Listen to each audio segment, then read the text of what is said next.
Hey everyone, this is Bhargav Sutta, and today we will learn what is a chain, anti-chain, and what is a minimal element and what is the maximal elements. So first, let us discuss what is a chain and what is an anti-chain. So let A less than or equals to. This is a poset. B a partially ordered set. So that means it is simply a poset. Now, a subset of A is called a chain if every two elements in the subsets are related. Now, the number of elements in a chain is called the length of the chain. Then next, a subset of A is called an anti-chain if no two distinct elements in the subsets are related. Now, a poset A less than or equals to is called a totally ordered set or linearly ordered set or simple ordered set if the whole A, not a subset, the whole A is a chain. For example, consider this poset, and here we have the set A equals to AB, and it is a poset that is P of A, and the subset relation is a poset. Then see this there are total four elements, so phi, A, B, and AB. Now the set phi, A, AB, you can see that all are related. That means phi is related to A is related to AB, and this is the Hayes diagram. So phi is related to A is related to AB. So this set. Then next phi B, AB. Then next phi A, simply phi A, then simply phi B, and all are chains. And what are the anti-chains? So here you can see that this singleton A and singleton B, they are not related. So that means there is no relation between them and there is no edge between them. So it is an anti-chain. And also phi and AB. Phi and AB, that is also an anti-chain. For example, draw the Hayes diagram of the following sets under partial ordering relation divides. Here the relation is divides and indicate those which are chains. And the two sets are given. A equals to 1, 3, 9, 18 and B is 3, 5, 30. So first A is given. Now first we will construct what is the Hayes diagram, and then we will conclude what are the chains and what are the anti-chains. So first for diagram, this will be the diagram, how the relation is the device relation. So now here there will be total 4 points. Now see, 1 divides itself. So in the relation, 1 pair will be there. Now 1 divides 3, 1 divides 9, 1 divides 18. So 1 3, 1 9, 1 18 and 1 1. So that means a self loop. Now next 3 divides itself. So 3 divides 3. So this is the self loop. Then 3 divides 9. So this 3 divides 9 and 3 divides 18 as well. So 318 pair will be there. Now next 9 divides itself. That means this is the self loop, and 9 divides 18. So 9 to 18 there will be an edge. And last 18 divides itself. So this is the self loop. So this is how we can create a diagram.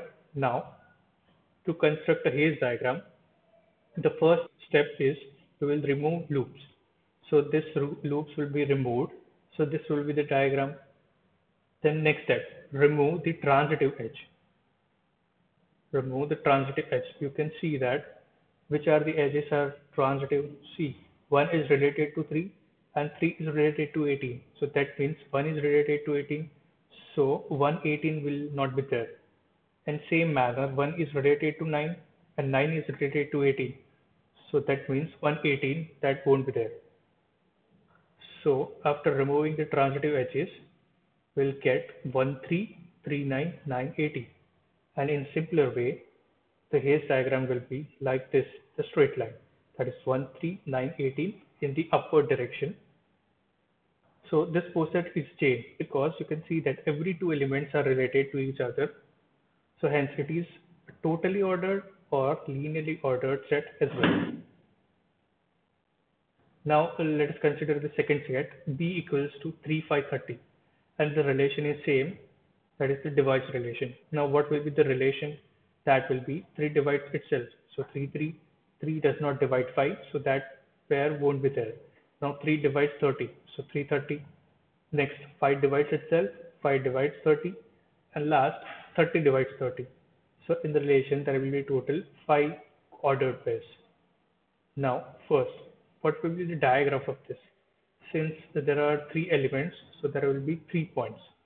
So 3, 5 and 30. Now 3, 3, that means self loop 330. So 330, then 5, 5. So self loop, then 530. So that means 5 to 30 H, and 30, 30. So that means the self loop. So this will be the diagram. Now to construct a Hayes diagram, the first step is remove loops. So that means after removing the loops, it will be like this: 3, 30 and 5. It will be like this. The next step, remove the transitive edge. So I think there are no transitive edges. So the graph will be same. So 3, 30 and 5.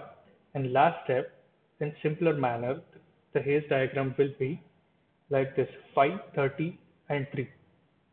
So you can see that here 5 and 30 are related and 3 and 30 are related.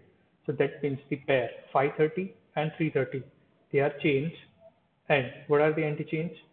You can see that 5 and 3, they both are not related. So that means 5 and 3 or 3, 5. It is an anti-chain.